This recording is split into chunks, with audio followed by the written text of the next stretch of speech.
네, 유럽과 동북아시아의 트러블 메이커 블라디미르 푸틴 러시아 대통령과 아베 신조 일본 총리의 요즘 거침없는 행보에 대한 우려가 주변국을 중심으로 점점 더 커지고 있습니다. 이른바 푸틴의 푸티니즘 그리고 아베의 아베이즘이라는 신조어까지 생길 정도로 이 아베와 푸틴의 정치적 뿌리 그리고 그들의 성향에 대해서 분석해보는 시간 마련했습니다. 김경민 한양대 교수, 고재남 국립외교원 교수와 함께 얘기 나눠보겠습니다. 두 분 안녕하십니까? 네, 안녕하세요. 예. 일본과 러시아의 어떤 정치 전문가, 국제 정치 전문가신데요. 교수님 학자의 입장으로 봤을 때 최근에 아베 행보 어떻게 간단하게 평가할 수 있을까요? 아베는 어찌됐든 간에 그 두 번째 총리직을 수행하면서 인기가 높은 편입니다. 그것은 아베가 그 일본이 처한 그 국내 상황을 잘 이용을 한 거죠. 예. 그 이유는 후쿠시마로 그 원전 사고, 쓰나미로 거의 한 3만 명 가까이 죽었거든요. 예. 어느 선진국에서 그렇게 수많은 인명이 그렇게 그렇죠. 죽음을 당합니까? 예. 그러다 보니까 이 아베 총리가 일본을 부흥시키겠다. 그러니까 그 좌절된 일본의 국민의 심리를 잘 이용한 거죠. 그러다 보니까 이제 그 활기를 띠는 방향으로 나갔고, 또 하나는 아베노믹스를 해가지고 돈을 많이 풀었잖아요. 예. 그래서 이제 일본의 경제가 부흥도 활발해지는 일부. 예. 그러면서 이제 또 하나 특이한 점은 일본 총리들의 역대 행보를 보면 자신 있게 거침없이 얘기한 리더들이 인기가 많았습니다. 예. 예를 들어서 지금도 인기가 있는 고이즈미 총리도 고이즈미. 그 사람은 정말 그 거침없는 발언을 해서 자신감을 불어넣는. 그러니까 예. 일본 문화가 조금 어떻게 보면 이 부끄러운 문화, 예. 좀 약간 부끄러움을 타는 그런 문화가 있거든요. 예. 근데 거기에 지도자가 강력하게 이야기하는 지도자가 많지 않습니다. 그래서 카리스마를 보여주는군요. 그렇죠. 그런 점에서 자기 카타르시스를 거기에서 느끼는 예. 그런 아베다 그렇게 보면 되겠습니다. 예. 자, 반면에 또 푸틴은 오바마보다 더 지금 오히려 오바마는 뛰고 있는데 푸틴은 날고 있다. 이런 얘기를 들을 정도로 크림반도도 러시아 입장에서 성공을 했고요. 전반적으로 어떻게 평가하십니까? 국제사회의 그 경제 외교 제재에도 불구하고 푸틴은 내 갈 길을 가겠다. 즉 그 60여 년 동안 나무 땅이 되었던 이 크림반도를 드디어 이제 러시아 영토로 만들겠다는 하는 그런 그 생각을 가지고 있는 것 같고요. 그런 생각의 이면에 있어서는 그 러시아의 대외적 자존심을 이렇게 높이면서 강대국으로서의 어떤 발돋움할 수 있는 계기를 마련하겠다 하는 그런 생각인 것 같습니다. 보통 우리가 이제 푸틴이즘 할 때 외교 안보적으로는 그 러시아가 이 전략 핵무기에 있어서의 초강대국으로 남고 또한 그 이제 강대국 지위를 또 유지하고 더불어서 그 소련 지역에 있어서의 초강대국 유지하기 위한 그 정치, 경제, 군사 분야에 있어서 통합을 추진하는 것이 이제 푸틴이즘이다 그렇게 이야기를 하거든요. 예. 국내 정치적으로는 이제 권위주의 체제를 강화시키면서 전국 안정과 이 경제 발전을 동시에 추진해 나가겠다. 또 이를 위해서 이를 바탕으로 그 군사 현대화를 추진해 나가겠다 하는 것이 이제 푸틴이즘의 어떤 국내적 요소다 이렇게 말씀드릴 수 있겠습니다. 예, 알겠습니다. 자, 그래서 저희들이 두 분의 전문가를 모신 이유가 그동안 아베, 푸틴의 행보 저희들이 뉴스 시간을 통해서 계속 전해드렸습니다만 대체 이 사람들이 어떤 성장 배경을 가졌었고 어떤 생각을 가지고 있었고 대통령 또는 총리가 되기 전에는 어떤 생활을 했었는지 일부 사생활까지도 좀 알아보는 시간 그래서 분석의 어떤 스펙트럼을 좀 넓혀보는 시간을 마련했습니다. 먼저 일본의 아베 신조 총리를 분석하겠습니다. 장민정 앵커가 아베 신조 총리가 누구인지 간단하게 설명드리겠습니다. 아베 신조 일본 총리 1954년생입니다. 우리 나이로 하면 61살이죠. 일찌감치 정계에 입문했습니다. 50대 초반에 관방장관을 거쳐서 2006년에서 2007년에 첫 번째 총리를 지냈고요. 두 번째 총리를 현재 역임하고 있습니다. 가문 후광을 톡톡히 받는데요. 일본의 3대 정치 명문가 가운데 한 곳이 바로 아베 가문입니다. A급 전범으로 옥살이를 한 기시 노부스케 전 총리가 외조부이고요. 독도를 일본 땅이라고 얘기한 아베 신타로 외무상을 부친으로 뒀습니다. 부친과 친한 고이즈미 전 총리가 키워준 덕분에 정치적으로 이 빛을 볼 수 있었다. 이런 분석이 많습니다.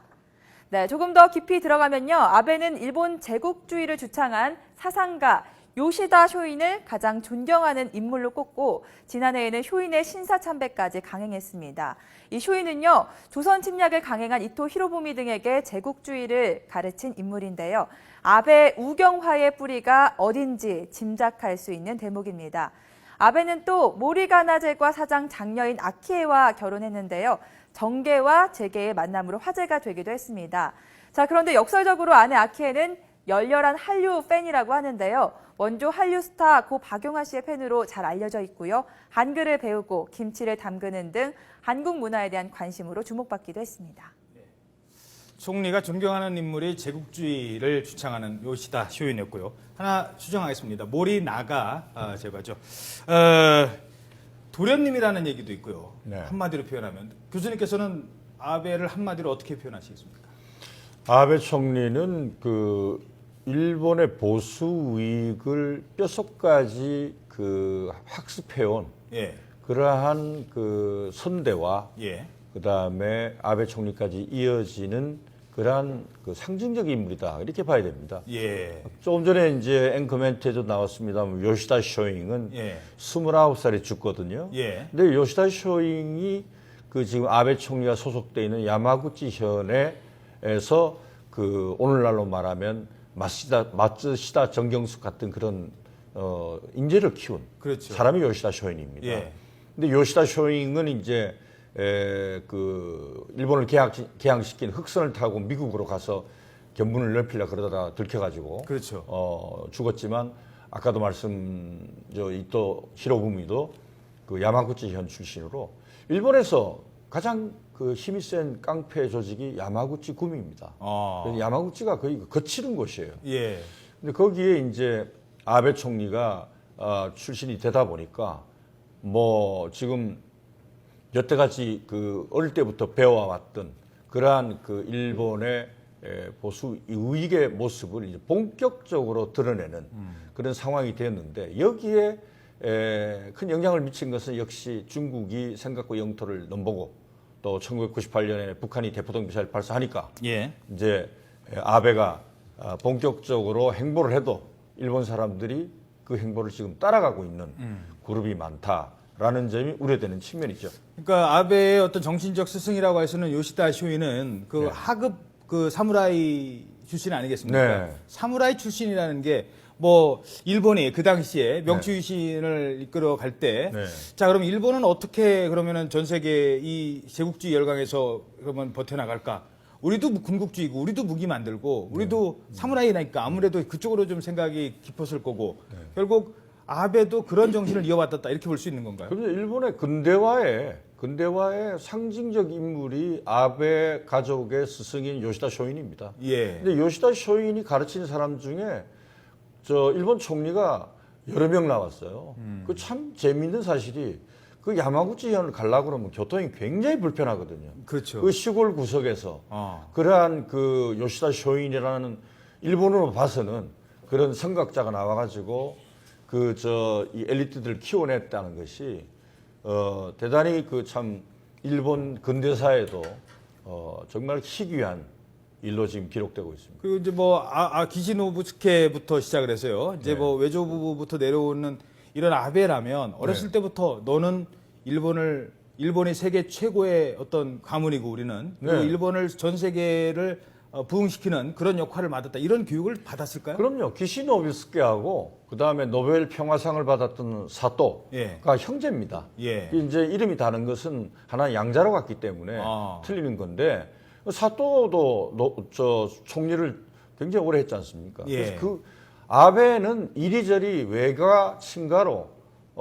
그 일본의 보수 우익을 대표하는 사람들과 선대들이 연결돼 있다 이렇게 봐야 되고요.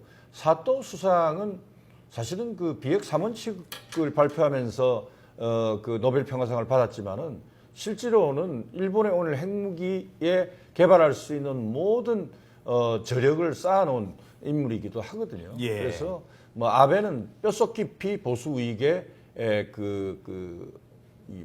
그걸 뭐 컨서버티비즘이라 할까요? 이것이 예. 박혀 있는 그런 가문의 사람이다 이렇게 보면 됩니다.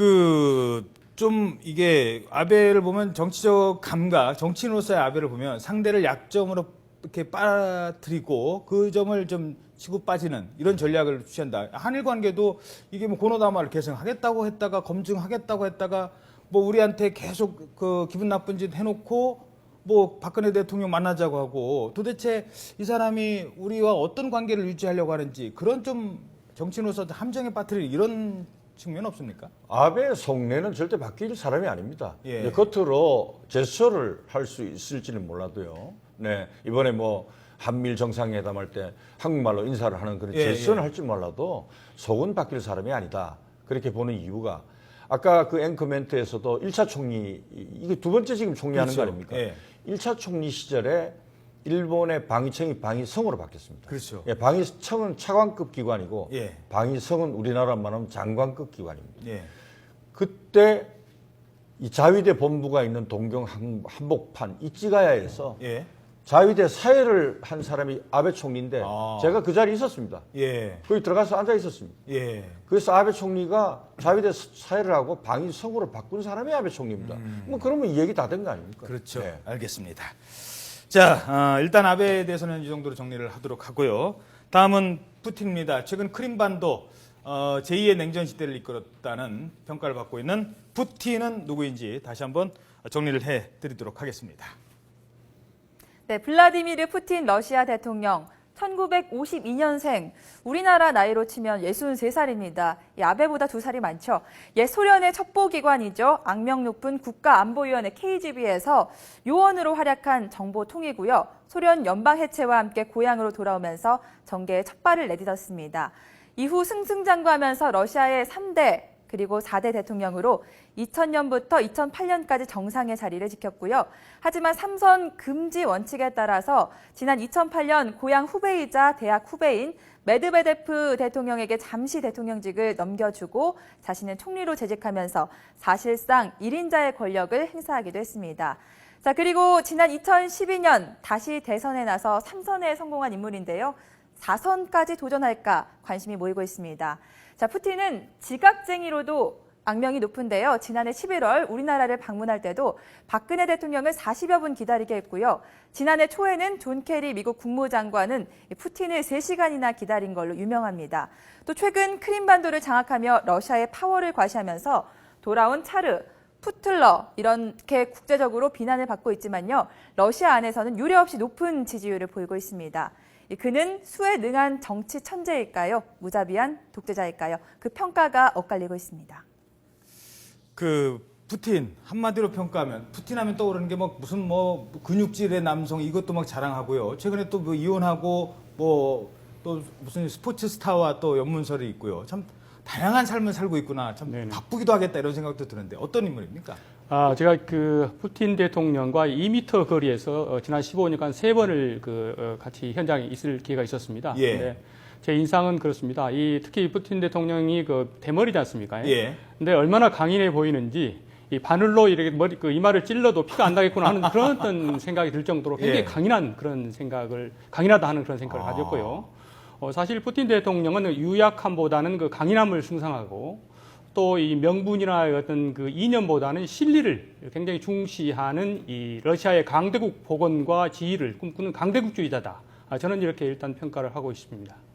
KGB 출신이잖아요. 네네. 정보를 원래 정보요원 출신이 네. 갑자기 구소련이 붕괴되면서 정치인으로 갔다가 한 4년 만에 막 총리도 되고요. 급속 성장을 합니다. 이런 급속 성장의 배경은 어디 있을까요? 우리가 사실 냉전 시대를 겪으면서 이제 KGB 그러면 굉장히 부정적인 인식을 하는 경향이 좀 있습니다. 그러나 소련에 있어서 KGB 요원들, 특히 대외 업무를 담당하는 요원들은 소련의 최고의 엘리트들이 지금 모여 있는 곳이었다. 이렇게 일단은 긍정적으로 평가할 필요가 있고 능력적인 면에 있어서. 예. 그리고 이제 이분이 정치에 입문하게 된 동기는 1989년 11월 달 베를린 장벽의 붕괴와도 연관돼 있습니다. 베를린 장벽이 붕괴되면서 이제 동서독의 통일이 가시화되면서 푸틴이 자기 고향인 상트페테르부르로 돌아왔고요. 그러면서 당시 대학 다닐 때 법대 교수이신 소우착 시장의 부름을 받아가지고 예. 당시 레닌그라드입니다. 지금 상트페테르부르입니다만 예. 레닌그라드 시정에 관여하면서부터 어떤 역량을 발휘하게 되고 소부착이 이제 재선에 실패하면서 그 후임 시장이 같이 일해보자. 워낙에 능력이 출중하다고 소문이 났으니까 일해보자 이렇게 그 권했음에도 불구하고 그 뿌리치고서 이제 그 고향에 가 있었어요. 그때 예. 이제 그 소문이 크렘린에 퍼져가지고 예. 크렘린에서 푸틴을 불러들인 겁니다. 그래가지고 그 주요한 직책을 맡았는데 거의 뭐 1년마다 그 정말 고도의 어떤 그런 뭐랄까 승진이랄까요? 예. 이런 거를 하고 특별히 99년이죠. 99년 8월 달에 이제 총리로 임명이 되면서 제2차 체첸전을 아주 효과적으로 그리고 많은 인명 피해 없이 잘 예. 그 마무리를 짓습니다. 알겠습니다. 그러면서 이제 어떤 그 승승장구를 전국적인 한 이미지 됐던 것이고 바로 이 엘친 대통령의 후임으로서 후계자로서 이제 그 임명이 돼가지고 지금까지 대통령도 하시고 총리도 하시고 그런 거죠. 예. 근데 성장 배경을 보면 아베 같은 경우는 이제 아예 이제 귀족 집안이에요, 말하자면. 근데 푸틴은 상트페테르부르크 거기가 아주 그러니까 예를 들면은 그 뭐 지배도 많이 당했던 이제 격전 2차 대전 격전지였기도 했고요. 또 독일한테 뺏긴 도시기도 하고. 그리고 이분의 성장 배경도 그런 게 있었습니다만 그러다 보니까 한 번은요. 이 미국을 방문을 했는데 뭐 박물관에서 물건이 없어졌는데 그게 푸틴 대통령이 혹시 훔쳐간 것 아니냐 이런 얘기도 보도가 될 정도로 뭔가 내가 가지고 싶은 물건이 있으면 절대 놓지 않는 그래서 크림반도도 그런 거 아니냐 이런 생각 분석을 하는 분들도 있고요. 또 여자친구도 또 많고 연문선도 많다고 하더라고요. 저희들 사진을 혹시 뭐 준비했는데요. 그 어릴 적 사진부터 저희들이 사진을 준비하는 게 있는데 그 사진 보면서 간단하게 좀 설명을 좀 부탁드리겠습니다. 지금 요 사진인데요. 푸틴의 그 어린 시절의 모습입니다. 상트페테르부르크를 지나면서 그리고 이제 결혼을 하는 모습도 볼 수 있었고요. 이 사진은 아주 유명한 사진입니다. 선글라스에 말을 타고 나오는 남성 마초이즘이라고 하죠. 남성 우월주의 이런 걸 좀 많이 했다고 하는데 설명을 좀 부탁드리겠습니다. 아마 이제 푸틴의 성장 배경과 연관이 된 것 같은데요. 푸틴 대통령은 그 어릴 때 노동자 집안에서 태어났습니다. 예. 그래서 아주 불우한 생활을 보냈는데 이제 이 몸집이 굉장히 적어요. 한 170밖에 안 되고 이 동네에서 이제 그 힘센 힘센 아이들한테 이제 그 구타도 당하고 그랬지 않겠습니까? 그래서 예. 거기에 살아남기 위해서 운동을 합니다. 처음에는 권투를 했고 나중에는 이제 유도와 비슷한 그 삼보를 했는데 그러면서 이제 그 지역의 어떤 그 뭐랄까 이 챔피언까지 됩니다만은 푸틴이 강인함을 숭상한 그 배경이 있어서는 아마 어린 시절에 본인이 어떤 그 생활 경험 속에서 체득한 것이 아니냐 이런 생각이 좀 들고요. 예. 글쎄요, 이 푸틴 대통령이 그 무슨 그 도벽이 있어가지고 그걸 훔쳤다 하는 건 제가 볼 때는 그건 이제 확인할 수 없는 상황입니다만은 서방 언론이 그 푸틴의 도덕성을 흠집내기 위한 하나 보도했지 않느냐 이런 생각이 좀 듭니다. 뭐 여성 편력은 어떻습니까? 여성 편력 그래요. 그래서 루드밀라 여사와 오랫동안 잘 지냈습니다. 예. 그러나 이제 푸틴이 그 루드밀라 여사의 해고에 의하면은 푸틴이 이제 그 KGB에 근무하다 보니까 KGB라는 게 정말 국가를 위해서 가족보다는 국가를 위해서 그 뭐랄까 일하는 사람들이 가는 곳이지 않습니까? 그러다 예. 보니까 동독에 근무할 때도 거의 뭐 저녁 뭐 한밤중에 들어올 정도로 이 예. 워커홀릭적인 어떤 그 성격이 있었다고 그래요. 그래서 항상 불만을 가지고 있었던 것 같고. 그러나 이제 대권을 장악하고서 대통령에 대통령이 재임하면서부터는 아마 그런 일이 있었는지는 모르겠는데요. 저도 그런 소문을 이제 이 모스크바 방문 시 많이 들었습니다만은 확인할 수 없는 길이고 또 러시아 입장에서 또 최고 지도자의 어떤 그런 그 도덕과 그 지위에 관한 문제이기 때문에 그런 문제를 전혀 공식적으로 이야기를 하고 있지 않습니다만 신문지상에는 그런 것들이 보도되기도 그러니까 했었죠. 언론 보도 내용입니다만 그 리듬 체조 선수 아주 러시아의 유명한 리듬 체조 선수 우리 뭐 손현재 선수보다 훨씬 더 잘하고 유명한 선수의 카바예바 리듬 체조 출신 뭐 그분이 나이가 지금 30인데 푸틴은 61살이에요. 근데 두 사람 사이에 31살 사이에 그 나이 차이를 극복하고 만났다. 뭐 이런 것들은 어떻게 봐야 되나요? 그렇죠. 푸틴이 사실 여성들한테 특히 러시아 여성들한테 굉장히 어떤 인기가 좋은 그런 그 강인하고 핸섬하고 또 어떤 최고의 권력을 가지고 있는 어떤 지도자 않습니까? 그래서 여성들한테 인기가 많은 건 사실입니다. 그리고 또 루드밀라 여사와 사이에 그 두 딸이 있습니다. 아들은 없어요. 예. 그런 면에 있어서 아마 그런 소문들이 나오고 있는 것 같은데 저도 사실 이제 궁금해서 이 러시아 방문 시 그 러시아 친구들한테 좀 물어봤어요. 그랬더니 이제 확인도 부인도 않더라고요. 그래서 확실히 잘 모르겠습니다. 예, 알겠습니다. 지금 말씀 중에요. 외교부가 오늘 북한 미사일과 관련한 성명을 발표한답니다. 그 얘기 잠깐 듣고 다시 질문 드리겠습니다. 조태용 외교부 대변인의 성명 내용 직접 들어보도록 하겠습니다. 민간인 안전에 심대한 위협을 주는 도발 행위이다. 특히 이번 북한이 탄도미사일 발사는 해관보 정상회의 계기에 각국 정상들이 조속한 북핵 폐기 필요성을 강조한 상황에서 안보리 결의를 거듭 무시하고 한반도와 동북아 지역의 긴장을 고조시키는 도발 행위로서 정부는 이를 강력히 규탄한다. 정부는 북한이 이러한 도발 행위를 즉각 중단하고 국제사회에 대한 의무와 약속을 전면 이행할 것을 촉구한다. 정부는 동맹국과 우방국, 유엔 안보리와의 긴밀한 협력을 통해 이번 북한이 도발 행위에 대한 대응 조치를 취해 나갈 것이다. 네, 이상으로 발표를 마치겠습니다. 감사합니다.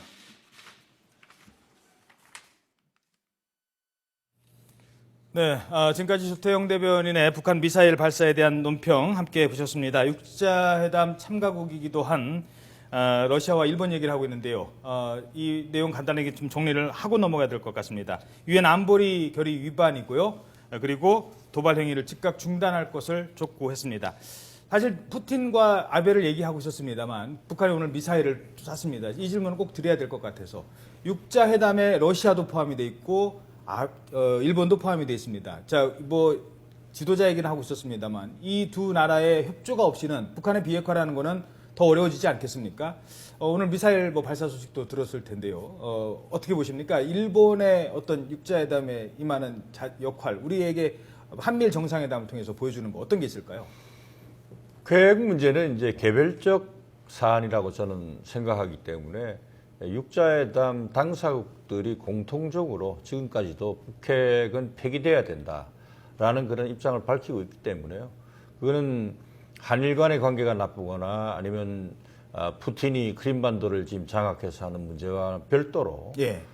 공감대를 형성해서 그 해결한다는 그러한 그 입장을 갖고 있기 때문에 개별 사안이다 그렇게 보고 그거는 협력이 잘 이루어질 것이다 그렇게 보고 있습니다. 예. 또 게다가 오늘 미사일을 쏜 게 사정거리가 1,500km, 1,300km. 네, 노동 미사일. 네, 노동 미사일. 일본 오키나와를 겨냥한 거 볼 수 있지 아, 않겠습니까? 그럼요. 그 지금 사실은 은하 3호 로켓 미국 도달한다는 그보다도 노동 미사일이 더 위험합니다. 그 예. 이유는 노동 미사일은 그 일본뿐만 아니라 미국도 골치 아파하는 것이 일본에 그 미군 기지가 많지 않습니까? 예. 미군 기지들 겨냥하기 위해서 노동 미사일의 개발을 한 거거든요. 예. 그래서 그거는 또 대기권을 멀리 나갔다가 이렇게 들어오는 게 아니라서 성공률이 높습니다, 이제는. 예. 그래서 두려워하죠. 예, 알겠습니다. 러시아 입장에서 생각을 해보면요. 러시아는 크림반도를 한번 다시 가보도록 하겠습니다. 네네. 러시아가 우크라이나와 어떤 관계에서 크림반도를 이제 빼앗아온 거 아닙니까? 네, 그렇습니다. 뭐 그런 표현이 러시아 입장에서는 기분 나쁠 수도 있겠습니다. 우크라이나 입장에서는. 근데 우크라이나는 크림반도를 왜 뺏겼느냐? 여러 가지 이유 중에 하나는 과거에는 핵을 갖고 있었어요. 핵을 개발하고 있었고요. 그런데 비핵화, 전 세계 비핵화에 맞춰서 좋아, 우리는 핵을 포기할게. 대신 우리가 핵이 없는 대신 서방 국가가 우리를 러시아가 공격했을 때 아니면 다른 국가가 공격했을 때 우리를 도와준다라는 조약을 맺었습니다. 근데 러시아가 막상 공격을 했는데 서방 국가들은 우왕좌왕, 뭐 돈으로 뭐 어떻게 뭐 경제 제재 이거 효과 없다는 걸 알았어요. 북한이 이걸 봤습니다. 아, 러시아가 크림반도를 저렇게 했을 때 우리가 핵이 없는 나라는 이렇게 될 수도 있구나. 오히려 잘못된 시그널, 잘못된 타산 지적이 될 수도 있다라는 지적이 있거든요. 간단하게 부탁드립니다. 이번 그 러시아의 크림반도에 대한 합병 사태는 그 사실 북한의 핵 보유 의지를 더욱 강화시켰을 것으로 이렇게 판단이 되는데요. 예. 그게 바로 이제 북한의 핵 폐기 관련해서 가장 부정적인 영향이다 이렇게 생각이 좀 듭니다. 러시아는 그럼에도 불구하고 이 북한 핵 폐기와 더불어서 한반도가 비핵화돼야 된다 하는 그런 것에 그 적극적인 지지를 보내고 있고 따라서 육자회담이랄지 이런 것에 적극 참여를 하고 있습니다. 그리고 이제 미사일 문제가 나왔습니다만은 미사일 발사에 대해서도 반대의 의사를 분명히 하면서 유엔 안보리 차원의 제재에도 적극 동참해오고 있죠. 단지 러시아 입장에서 육자회담은 하루빨리 재개돼야 된다 하는 것이 러시아 입장이에요. 이제 우리가 그 진정성을 핵 폐기를 위한 진정성을 북한이 보일 시 이제 육자회담 임할 수 있다 하는 그런 자세를 견지하고 있습니다만은 러시아는 일단 육자회담 재개된다. 그리고 이러한 그 진정성 있는 조치도 육자회담 재개되고 나서 서로 논의할 수 있는 거 아니냐 하는 그런 입장을 지금 보이고 있습니다. 예, 알겠습니다. 자, 그럼 계속해서 저희들이 나누던 얘기 아베와 푸틴으로 돌아오도록 하겠습니다. 아베와 푸틴을 비교를 했는데요. 아베와 푸틴은 어떤 공통점이 있는지 저희 장민정 앵커가 간단하게 정리를 해드리고 질문드리겠습니다. 네, 요즘 최고의 뉴스메이커 아베와 푸틴 사이에 공통점이 있다고 합니다. 어떤 점이 닮았을까요? 자세히 살펴보겠습니다. 먼저 두 사람은 모두 강한 일본, 강한 러시아 이렇게 표방하면서 과거의 영광을 재현하기 위한 모험 행보를 보이고 있습니다. 아베는 집권 2기를 맞아 평화헌법 개정을 주장하면서 일본의 잃어버린 20년을 되찾겠다 의욕을 보이고 있고요. 푸틴은 서방과의 외교에 대립각을 세우면서 크림 반도까지 장악했습니다. 두 번째 공통분모, 푸틴이즘, 아베니즘 이런 신조어를 만들어냈을 만큼 강력한 마초형 리더십과 도를 넘는 외교 언사입니다. 먼저 아베입니다. 2013년 방미 강연 도중에 나를 우익 군국주의자라고 불러도 좋다라고 유명한 발언을 했죠. 우경화 비판의 돌직구로 정면 돌파를 시도했고요. 푸틴 역시 지난 2011년 미국 양적 완화 정책 발표 뒤에 미국은 세계 경제의 기생충 같은 존재다 라며 외교사에서 유례 없이 예의 없는 발언을 했습니다.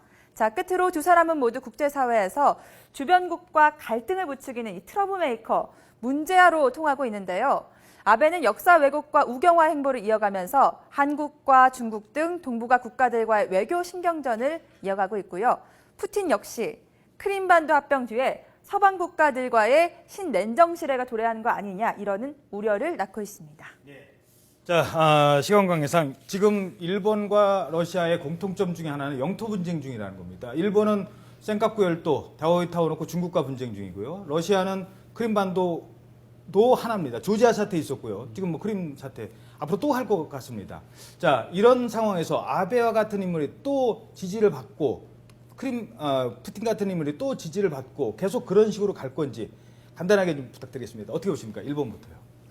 저 일본 국민은요, 중국에 대한 두려움이 크거든요.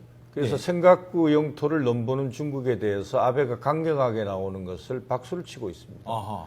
그러니까 특히 또 섬나라이기 때문에 영토에 대한 욕망이 큰데다가 아베 스스로도 영토에 대한 욕망이 큰 이유가 섬나라이기 때문에 조그만 섬 하나 생겨도 거기서 배타적 경제 수역을 200킬을 그을 수 있잖아요. 그렇죠. 넓어지는 거예요. 네, 그래서 센카쿠 열도를 중국이 뺏을까봐 굉장히 겁을 내는데 아베가 강경하게 나오는 거에 대해서 일본 국민이 지지를 하고 있다 이렇게 보고 있죠. 제2의 아베가 나올 가능성이 얼마든지 있다. 네. 러시아는 어떻습니까? 러시아는 지금 그 푸틴 대통령의 이제 국민들의 지지도를 보면 우리가 알 수 있는데요. 이 푸틴 대통령이 그 크림반도 합병 조치를 했지 않습니까? 이에 대해서 이 90% 이상이 지지를 보냈습니다. 어떻게 보면 이제 푸틴 대통령 이와 같은 어떤 그 강대국으로서의 어떤 그런 여러 행위는 국민들의 지지를 바탕으로 하고 더불어서 국민들의 지지를 더욱더 이제 얻기 위한 조치로서 그런 노력을 기울이고 있지 않냐 하는 생각이 좀 듭니다. 그래서 그럼에도 불구하고 이제 서방 세계의 그 러시아에 대한 경제 외교 제재가 강화되면 강화될수록 러시아의 어떤 입지가 약화되고 또 경제적인 어려움이 커질 것이기 때문에 일정 정도 선에서 타협할 수 있는 어떤 그런 가능성도 배제할 수 없다 이런 생각이 좀 듭니다. 예, 알겠습니다. 자, 우경화 행보를 보이고 있는 푸틴과 아베 두 사람이 악수하는 모습 보였는데요. 자국민들에게는 이렇게 외부의 적을 만들고 인기를 높여갈 수 있습니다만 주변국들은 그래서 더 힘들 수도 있습니다. 오늘 국제정치 전문가 두 분, 김경민 한양대 교수, 고재남 국립외교원 교수와 함께 얘기 나눠봤습니다. 두 분 오늘 말씀 고맙습니다. 고맙습니다.